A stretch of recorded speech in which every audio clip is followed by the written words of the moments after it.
Halo semuanya, selamat datang lagi di sesi bedah materi kita.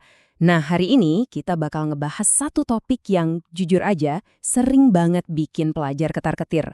Padahal ya, ini tuh salah satu skill berpikir paling keren yang bisa kalian punya.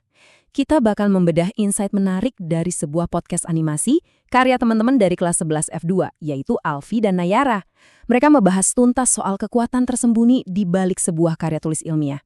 Yuk, langsung aja kita mulai. Coba deh jujur sejenak, kalau dengar kata karya tulis ilmiah, apa sih yang pertama kali kebayang? Pasti tugas sekolah yang numpuk, bikin makalah berlembar-lembar, atau sekedar formalitas akademik yang membosankan aja kan? Tapi tunggu dulu, kayak yang diomongin sama Alfi dan Nayara, setiap kali kalian bikin makalah atau laporan di sekolah, kalian tuh sebenarnya lagi praktik bikin karya tulis ilmiah loh. Ini bukan sekedar beban tugas, tapi semacam alat untuk melatih otak kita supaya bisa berpikir dengan sangat terstruktur. Biar lebih gampang ngikutinnya, pembahasan kita kali ini dibagi jadi 4 bagian simpel. Pertama, mengenal apa itu karya tulis ilmiah. Kedua, pentingnya sistematika penulisan. Ketiga, soal kaidah kebahasaan dan objektivitas. Dan terakhir, aplikasinya di kehidupan kita sehari-hari. Oke, kita langsung masuk aja ke bagian pertama, mengenal karya tulis ilmiah. Di podcast animasi mereka, Alfi dan Nayara ngasih definisi yang pas banget nih.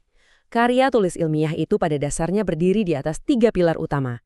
Fakta, data, dan penelitian. Jadi ini bukan fiksi, dan pastinya bukan karangan bebas ya. Terus ada syarat mutlaknya juga. Nayara nekanin banget kalau susunannya itu harus sistematis, runtut, jelas, dan pastinya bisa dipertanggungjawabkan. Ibaratnya, formula ini tuh cetak biru terbaik yang kita punya buat nyajiin informasi yang benar-benar bisa dipercaya. Terus bentuk dari cetak biru ini kayak gimana sih? Alfi ngingetin kita kalau secara umum kerangka dasarnya itu simpel banget. Dimulai dari pendahuluan, lanjut ke bagian isi, terus ditutup sama kesimpulan atau penutup. Struktur 3 bagian ini emang kelihatannya sederhana ya, tapi jangan salah. Ini tuh mesin yang super efektif buat nata isi kepala kita yang paling rumit sekalipun, jadi sesuatu yang gampang dicerna sama siapa aja. Nah, sekarang kita lanjut ke bagian kedua. Pentingnya sistematika penulisan. Waktu lagi asyik ngobrol, Nayara tiba-tiba ngelontarin pertanyaan yang ngena banget ke Alfi. Dia nanya, kenapa sih sistematika dalam karya tulis ilmiah itu penting? Ini pertanyaan brilian banget loh. Soalnya, jujur aja, kadang kita ngikutin format penulisan ya cuma karena disuruh guru, tanpa tahu alasannya. Jadi, coba kita pikirin bareng-bareng. Apa ya jadinya kalau kita nulis tanpa mikirin struktur sama sekali? Jawaban Alfi tuh simple tapi logis banget. Kalau susunannya berantakan, ya pembacanya bakal langsung pusing dan kebingungan. Bayangin aja kalian lagi baca peta, tapi arahnya diacak-acak. Nggak bakal nyampe tujuan kan? Nah, sistematika yang baik itu fungsinya kayak navigasi. Keteraturan inilah yang mastiin pembaca kalian, siapapun itu, bisa ngikutin alur pikiran di tulisan kalian dengan gampang banget, dari awal sampai akhir. Struktur yang benar tuh benar-benar nuntun pembaca selangkah demi selangkah. Kalian mulai dengan ngejabarin suatu masalah, terus pelan-pelan ngajak pembaca masuk ke tahap pembahasan yang lebih dalam, sampai akhirnya berujung di sebuah kesimpulan yang masuk akal. Kata Nayara, dengan alur yang kayak gini, karya tulis kita nggak cuma sekedar numpuk data, tapi jadi kelihatan jauh lebih teratur, jelas, dan pastinya bikin pembaca paham secara utuh. Kita masuk ke bagian ketiga nih, kaidah kebahasaan dan objektivitas. Di obrolan itu juga dibahas soal aturan main bahasanya. Kita tuh wajib pakai bahasa Indonesia yang baku, kalimatnya juga harus efektif dan jelas. Terus yang penting lagi, tulisannya harus ringkas, gak bertele-tele, dan pakai kosakata ilmiah yang pas. Mungkin kedengarannya kayak aturan yang ngebosenin dan kaku banget ya. Tapi coba deh lihat aturan ini sebagai filter.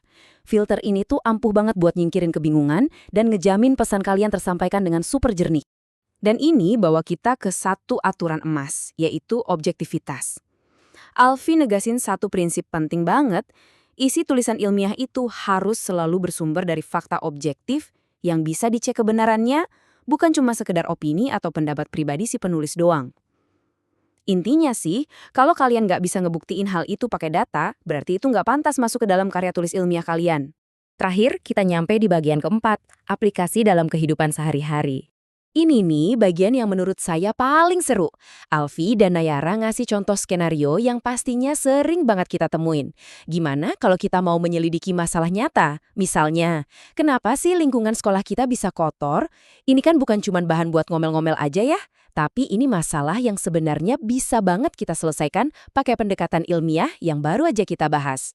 Gimana caranya? Langkah pertama, kita nggak boleh langsung asal nuduh, tapi kumpulin datanya dulu. Misalnya, cek di mana titik sampah yang paling banyak. Langkah kedua, baru deh kita cari penyebab dari data tadi. Apakah tempat sampahnya yang kurang? Terus langkah ketiga, tulis solusinya secara runtut. Kayak yang dibilang Alfi, ini tuh bukti aplikasi langsung dari cara berpikir ilmiah. Kita mecahin masalah sehari-hari dengan logika, langkah demi langkah, dan bukan pakai emosi. Saya suka banget kesimpulan dari Nayara ini. Dia bilang, karya tulis ilmiah membantu kita berpikir lebih kritis dan teratur. Bener banget, manfaat jangka panjang dari ngebiasain diri bikin pendahuluan, isi, dan kesimpulan, atau belajar nulis kalimat biar nggak muter-muter, itu bukan sekedar buat dapat nilai bagus di sekolah, tapi ini soal melatih otak kita supaya jadi instrumen analisis yang tajam di dunia yang penuh sama informasi yang simpang siur. Setelah ngeliat gimana struktur, sistematika, dan objektivitas bisa ngasih pencerahan buat suatu isu, saya mau ninggalin satu tantangan nih buat kalian. Coba dipikirin, masalah apa sih di sekitar kalian yang bisa kalian pecahin hari ini pakai cara berpikir ilmiah? Mulai deh perhatiin sekeliling kalian, terapkan pola pikir terstruktur ini, dan siap-siap aja kaget ngeliat betapa bedanya dunia saat kalian melihatnya pakai lensa data dan logika.